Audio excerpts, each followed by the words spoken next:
श्री बद्री विशाल। ये रोलो नदी है। आज इसी नदी के तट पर मैं रात्रि में सिक्किम में विश्राम किया हूँ। जब मैं वापस आया, ये 4 धाम यहाँ पर बनाए हुए हैं, वहाँ दर्शन करने के लिए गया था।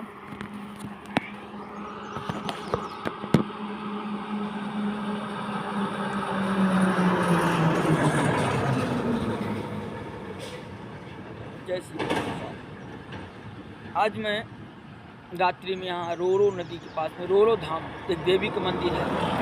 पेड़ की पूजा होती, पाकड़ जैसा पेड़ दिखाई दिया मेरे को। यहाँ रात्रि में रुका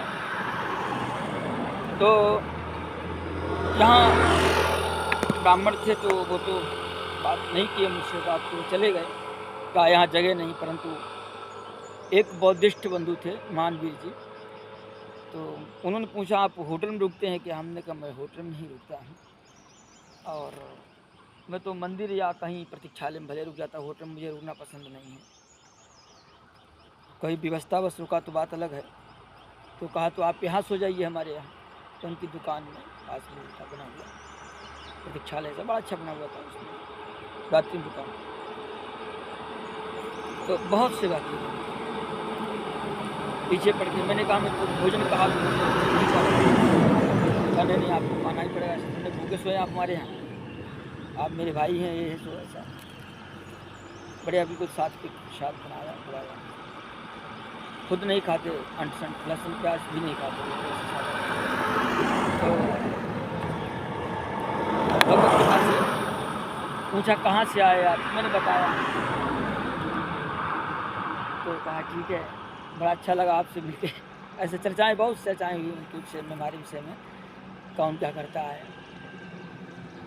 जब मैं सवेरे रात्रि में लेटने लगा तो पहले ऐसा है, आप मेरे बद्री विशाल भगवान को प्रसाद जरूर चढ़वा देना।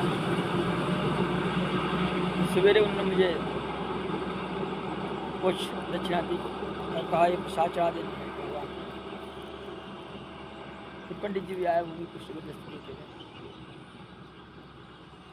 ये बात ये है, मैं इसलिए कह रहा हूँ कि मनुष्य द्वार बंद करता है तो प्रकृति द्वार खुलती है। मेरा कोई परिचय नहीं था उनसे, बड़ा अच्छा लगा मिलकर के। और थोड़ा सा पीड़ित भी हैं, किडनी दोनों को नहीं है, उसकी खराब है दोनों। भगवान से प्रार्थना वो स्वस्थ हो जाए। और कोई भी साधु संत ब्राह्मण अथवा कोई अभ्यागत तीर्थयात्री इधर आ जाता है तो अपने आप भी सेवा करता है बेचारा, और बहुत अच्छे आदमी है। तो उन्होंने मुझे यहाँ के बारे में बताया, बहुत कुछ बताया सिक्किम के बारे में, कहाँ ऐसा ऐसा है, बड़ा अच्छा लगेगा आपको, जरूर घूमना। ठीक है। आज मुझे दूसरा दिन प्रारंभ हो गया सिक्किम में। कल जलपाईगुड़ी से महाराज श्री भरतभूषण दास जी महाराज के यहाँ से निकला था, और मैं सिक्किम आ गया। 200-250 किलोमीटर चला होऊंगा, बहुत ज़्यादा। अब यहाँ से 2-4 चीज़ जगहें हैं, यहाँ की राजधानी है आदि, उनके दर्शन करते हुए, राजधानी में भी कुछ ऐसा ऐतिहासिक है, वहाँ दर्शन करते हुए पुनः हम अपने आगे को बढ़ेंगे। ये हमारा 29वां राज्य है, 28वां राज्य या 29वां राज्य हो जाएगा, क्योंकि छोटे छोटे राज्य हैं, एक एक दिन में ही माने घूमा जा सकता है, हिम्मत की जाए तो। और इसके बाद में इच्छा है एक बार हम पुनः गंगा सागर दर्शन करें। आगे जैसी भगवान बद्री विशाल की इच्छा है तो गंगा सागर के दर्शन करें। कुछ लोगों की इच्छा है हमारे गंगा सागर दर्शन करने की, जैसे लोगों की इच्छा। और भगवान सभी को मंगल करें, सभी आनंदित रहें। आज 5 मई है, कल हमारे श्री बद्री विशाल भगवान का द्वार खुला। सभी राष्ट्रवासियों को, पूरे विश्व के लोगों को बहुत बहुत शुभकामनाएं, बहुत बहुत बधाई। और सभी लोग भगवान श्री बद्री विशाल दर्शन करने का प्रयत्न करना चाहिए।